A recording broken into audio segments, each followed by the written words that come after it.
Hey, welcome back. We are here on the Phoenix Founders Podcast with Enoch Ko, the Sorban founder. Good to have you, Enoch. Thanks for having me. Allie, how are you doing today? I'm good. How are you doing today? It's good. Good day. Good day. We're excited to have Enoch on the podcast and hear about Soraban's story. Phoenix Founders Podcast is about founders in Arizona telling their story. You're in the trenches. You're building a company here. We're looking forward to learning more. We'd love to start with Soraban's origin story. Like, why did you start this company? What's the history here? And then would love after that, we'll drill down a little bit into your personal kind of background too. Yeah. So it really started, first of all, I was a software engineer for a couple of years and after graduating ASU, studying computer science. And then I've actually started like this contract with various companies. So I was helping 4 or 5 different clients at the same time and kind of saved up a lot of money and made a lot of money through contract engineering work. And from there, I basically racked up a crazy amount of taxes. It was close to $80,000 in that year. I was in around 2018. And it was through my friend who was a CPA, kind of went through and talked to me about all the tax deductions and then setting up S corporation, setting up payroll, doing QuickBooks and all these things. That ended up helping me save over $40,000 in that year as well. And so that made me, I was so shocked by how much savings you can get, but just by knowing the tax laws. And I thought maybe I was the only one who didn't know about this. And then I went to a bunch of people who were just kind of like similar, they were doing the contract works as well. And they all didn't know anything about these, the ways to save taxes.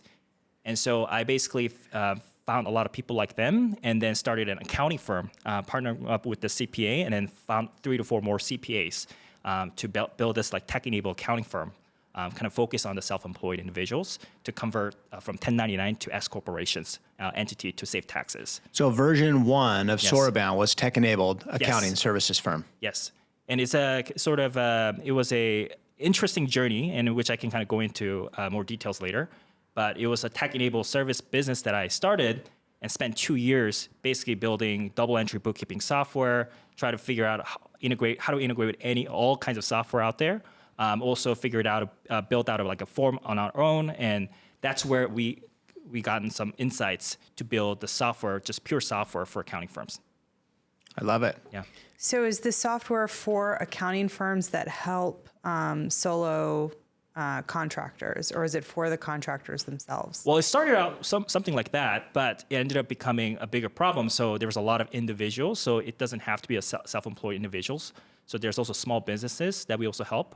But there's a lot of like 1040, we call this individuals. So anyone who has a W-2 or 1099s, or that year it was also really crazy with a lot of like, kind of the age of Robinhood, crypto, and everything. So a lot of people had a lot of tax forms. And so the accountants were sort of overwhelmed collecting all this information from all their clients. And so we really leveraged that period to really double down our software. So, Can I ask a question? yes. You said that you believed you were the only person who didn't know about these tax breaks or the tax laws. Why did you believe that? Yeah, so I think it's an interesting question. I spend a lot of time. I think most people, when they think about taxes, it's just very, very overwhelming. Even the basic withholding rules, like you just don't know what that is. Even sometimes people don't know why they're getting tax refunds. So at the time, I was first few years out of college, so I didn't know anything about taxes. I had my parents take care of all my taxes, and keep in mind that I was also an immigrant, so. Coming from Korea, it was a very different tax system. Yes. And so hearing about like government sending you W-2s and things like that, it was just overwhelming. So at the time, I was like, maybe all Americans learned it at school. It was maybe tax 101 class that I didn't take. And so I had that, doubts about myself, right? Like, I don't know anything about taxes. And so I think that's kind of where it came from. Yeah, it's a new language for everybody. I mean, tax is a new language for everybody, but probably especially if you didn't grow up in this country, like it's like a second or third language. In addition. And it's a crazy complex system now. When I actually think about it, it's an incentive program that government built to incentivize all the people. So, for example, if they want the people to have more kids, they can give out more tax credits for people who are having kids. Or if they want more small businesses, then they can actually give out a lot of refunds for starting a business or a lot of tax benefits. And so I realized it was a really kind of a huge, actually like a genius idea to create incentives for and controlling kind of the behavior of the people in America. But it also creates a massive amount of complexity. Exactly, right? Yeah. exactly. And that's one of the reasons I believe that tax laws won't really go away, because it just gives so much power to the government as well, that it makes it really, it's hard to make it simplified, if that makes sense. So tell us about Soraban today. Let's move into the origin story, Soraban today, and then if we can do that. So does Soraban address all this complexity that you're talking about? Is that part of what Soraban does today? Yes. Well, we went through a couple of iterations and then pivots, but now what we do, and for the past 2 years, what we've been working on is we basically now help accounting firms modernize their client data intake as well as the service delivery process. So if you look at the accounting firms today, a lot of the firms are currently collecting clients' information over PDFs, emails, and then really clunky client portals. And there's also reasons why people are doing that. It's really hard to personalize all this way to collect information from their clients.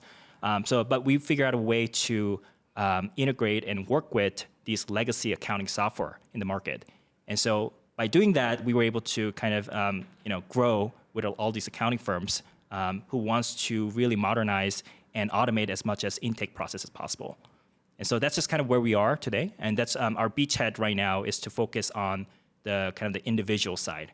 Accounting firms work with thousands of clients sometimes, and it's impossible to track all these things. And so we basically help automate that part. I love a good productivity workflow automation story personally, and especially when it's applied to a vertical software. I'd love to hear more about, and I think there's so much for other founders to learn about getting in the mind of your customer and really understanding what your customers want or need. What is the main thing what's the biggest problem that Soraban solves for customers? So when you're talking to customers, what's the value that they're getting from your product?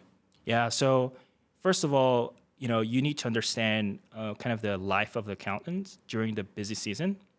And it really starts there.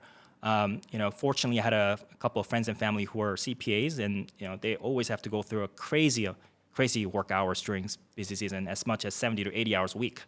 And that's like a now requirement in the industry. Right. They call it Black Month, where you can't take vacations. And so, but what they go through during January through April pretty much is that clients start to just throw all these documents, tax documents, or information that sometimes accountants don't need, but they're sending health insurance information or new job or new baby information. All this information all comes in around January through March. And imagine that. And then everyone is also following up with you as if they're the only client of yours, right? And so they're asking, when are you done with my return? Hey, where's the status? What's the status of my return? What about my business? Here's other 7 businesses I started, right? And so during those times, accountants are always context switching. But then the problem is that they don't have enough information to get started with the work, the preparation work. And so imagine come January, they send you 2 W-2s, and then they said, hey, I think I'm going to give you a couple more documents. I don't know where it is at. And 2 weeks later, they're following up with you, hey, where's my return? And you're like, wait, you said you're going to provide me with something, but you never provided me anything. And the client was like, oh, okay. But imagine that just that interaction, the firm has to go into the status or CRM or their tax software and then check what happened, right? And imagine now you have 10 or 20 staff all doing all at the same time. So information is coming in kind of in a piecemeal manner. Right. And it's really hard to context switch. And if you're context switching all the time, you don't have time to prepare. And so what we do now is that we basically standardize the whole process of intake. So where we tell the clients, hey, here are all the things that you need to provide upfront. And we send reminders automatically. We also personalize the list per client. And so the client can keep track of, hey, oh, I see, I'm still missing these 3 documents, right? So what we now help our customers do is basically we take care of all the intake process, we take care of the whole problem for them, and so they can just focus on, oh, this people finished their returns or finished their questionnaire, and then now we can get started now. Is the way that CPA firms think about this is if I buy Soraban software, I can do X number more returns, or I can, do they think about this as a productivity, more returns per professional? Is that the way they think about it, or how do they measure the value that Sorban creates for them? Yeah, so number of returns directly correlates with kind of the revenue they're making. Now, you will see more and more firms starting to focus outside of tax preparation. So tax preparation is not the only revenue source. And the reason for that is that tax prep is more like a compliance work. Right. In compliance work, you can't make that much money as a tax professional. But where you can make a lot of money is just businesses, relationships, or tax planning, tax strategy. And so if you look at the accountant's life, they're spending maybe 60, 70% of their work hours in tax prep process. So they don't even have the time to go back to these, really wealthy clients who may need tax services, right? Or tax planning and all these services that could generate way more revenue for the tax more than the tax prep work. So they're spending the highest, like a majority of their time on the lowest revenue producing activities for the firm. Yeah, a lot of services are also break even because a lot of these tax firms now have to compete with TurboTax. Right. Where TurboTax is saying, hey, we'll do it for $120. And one of your clients said, well, why don't you do my return for $100 or $120, or else I'll go with TurboTax, right? So that's the dynamic that firms have to deal with. And so with our software, they get to automate the tax prep compliance work so they can still keep that relationship with their client base. And then, now do the upsell or kind of a cross-sell with different services and different products that they have. I love it. What a powerful product. Can you give us any insight into the growth profile and by any measure you're comfortable sharing? How is, proud Soraban investor over here at Phoenix Ventures. You were the first investment out of our fund 2 here. But tell me about the growth profile of Soraban over the last year or whatever you'd like to share. Yeah. We're incredibly proud and I'm humbled by just our team executing really well here. For the past, in the last year, just a year ago, our team size was about 4 people. And then our revenue has, since then quadrupled. It's just from a year ago, and it's sort of crazy how at the time we were focusing on growing 10 to 20% month over month, and then over time it just becomes a bigger number over time. So so our customer count too also quadrupled as well, and our ACVs are increasing, and more firms are now talking about us, and so we're quite optimistic about kind of the months and years to come. Yeah. What's driving your growth? Yeah, it was, I think, mainly about our, first of all, the COVID situation. A lot of the firms were previously working with their clients over mail or drop off, right? People come into the office. But during that season, a lot of firms realized, like during the COVID time, a lot of firms just didn't want to have their client base, like thousands of clients coming into their office and drop off papers. That's just sort of inefficient, and you have to meet and have masks and everything. So after the COVID, it just seemed impossible to maintain that kind of a relationship with clients. So, and then they realized some of the clients started providing stuff over email, and that created all these problems. And more clients are now comfortable just sending you emails rather than dropping it off. And so it created all this problem of, now client portal wasn't good enough. And so that's where we came in and we started building it out. And that's how we were able to get quick traction.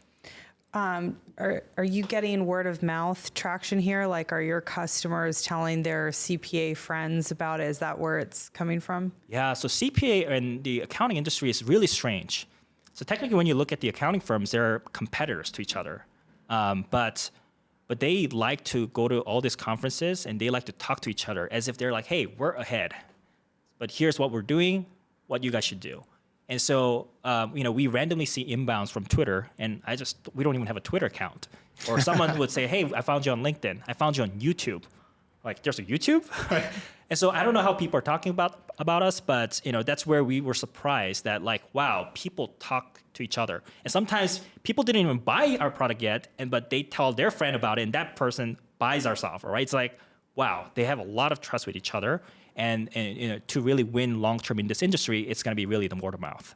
Yeah, you've got what people would describe as market pull, right? The markets. Yes. You're doing outbound sales and marketing too, but you've got people just showing up at your door saying, "Hey, I heard about this." You also have a good reputation in the industry, and when something's growing a lot, that kind of spurs more growth, I think, as well. So, I wanted to ask you about of probably most companies we invest in. You've had remarkable growth with really impressive efficiency. Like, why do you think? What is it about you or the company that allows you to have such efficient growth? I mean, you haven't spent that much money relative to what you've raised, and so you've just been super efficient. How have you done that? Yeah. So there was, I think, two parts to it. One part was that my upbringing. So our parents were, we weren't super well off when we were, when we moved to United States with the family of 5. So at the time, my dad was a math teacher, and so you can think of math teacher in U.S. The salary is not so great. Teachers in U.S. just the salaries aren't that Don't great. get paid. Yeah. And so, so that was pretty much the only income coming in for the family. And so we really had to make everything kind of work with whatever we were, given. And so through that process, I realized, wow, you can actually go quite far. Again, it's for our family. It was a family of 5. You can stretch out very little money to just feed everybody and then save some money and everything. So that gave me a kind of an insight around, wow, if you can actually think about it, and if you're given the constraints, you can actually spend a lot less money than you think. And the second part is that it's really, I give a lot of kudos to Y Combinator. Y Combinator just really emphasized the point that there is no correlations between the revenue growth and basically the burn or expense. And so they realized that a lot of companies raise $4 or $5 million seed rounds only to just spend that within 2 to 3 years. And it was the same amount of time it took for a company that maybe raised $500K or $1 million, and they also spent 2 or 3 years. So they found no correlation, and they were so shocked by that. But they actually found an interesting insight where they said that if you raise just a little less than what you need, you end up actually going 3 to 4 years, because now you're constantly thinking about how to innovate our product better, like how do we get to a stronger product market fit to make sure that we don't run out of money. And so I think it's really understanding the fact that the constraint definitely does breed more creativity, and you'll figure out a way to spend money wisely when you have some more constraints. It sounds like Y Combinator was really influential on you. Can we talk about Y Combinator for a minute? There are a handful of Y Combinator companies that are here in Arizona. We'd love to have more that are here too. But what was the main thing? What made you seek out YC first of all, and then 2? What did you? Sorry for the compound question here, but why did you seek out Y Combinator? And then 2, what were one of the main takeaways you got from Y Combinator? Yeah. So obviously, the Y Combinator is a sort of like a 3-month boot camp for startups. Yep. And we were fortunate because it's a very, very, it was an interesting process for us. We were one of the companies that got into YC with just an idea. And it was also,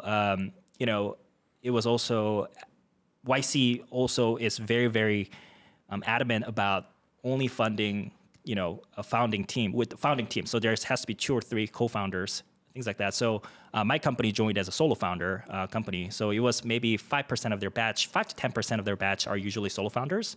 And so I was incredibly, humbled by that, that the fact that they decided to give us a chance. And so, but I would say that it wasn't a smooth sailing after YC. It was just during that process, it's a very stressful process because they basically, YC partners will basically check in with you every week on the progress. And you will have one KPI, which is usually your revenue, and they will basically ask, whatever you did, it's great that you did this or that, but like, did you increase your revenue at the end of the day, right? And they will basically ask you in front of 10 to 15 other founders that are supposed to be a good, a friend with you after the batch. So you don't want to look like a fool, or you don't want to look like an incompetent person. And so you're constantly, focused on like, okay, well, if I don't increase my revenue, I'm going to look like really, really bad next week in front of all the YC partners as well as the other founders. And so you go through that process and you get really, really good at focusing on what matters. You just sort of don't think about anything around, conferences. You don't think about, making friends with other founders sometimes, but you're just so focused on like driving this revenue up and then figuring out like, what can we do to this week to drive that, increase our revenue by 10% or 20% that I week. love that. So that was sort of something that really changed the trajectory of Sorban. I love that. Yeah. Going through Y Combinator, did you consider moving, or in your case, starting Soraban in another city? Like, why did you choose Phoenix? Yeah, so it's a great question. We were, again, lucky in the sense that Y Combinator, before this batch, I think they didn't have any, they never done a remote batch. And Sorban was actually one of the first batch as a remote, fully remote batch. And it actually worked out a lot better than we thought. You can imagine before it was you meet everybody will meet in San Francisco or Bay Area, and for 3 months you're meeting all these people, networking, and then you also have a demo day at the end where you get to pitch in front of a couple thousand investors for 1 minute. But we did that all over internet, basically over Zoom, and so that was a very, very fortunate thing, because if I actually did the kind of in-person thing, I would probably end up being there, because all the company batchmates and section mates, they'll all be in Bay Area as well. And then I would feel the kind of need to also be there. But because it was a remote batch, everybody was also calling in from remotely, and then it actually worked out a lot better than we thought. And so that's when I realized, I don't really actually need to be in the Bay Area to raise money. We raised at the time about $1.3 million, all within a couple days, all over Zoom. It would have been a 2 to 3 month process if it was in person. That's amazing. You know what I mean? So that was a kind of an incredible moment. But I do think that there are some cases where you just want to be closer to your customers. And so for us, we don't serve startup founders, and so we don't really, the need of going to Bay Area is even it's more diminished for us. But for other founders, if who are listening, if you're starting a company to serve other startup founders, sometimes it's better to also be in Bay Area potentially to serve those kind of customers.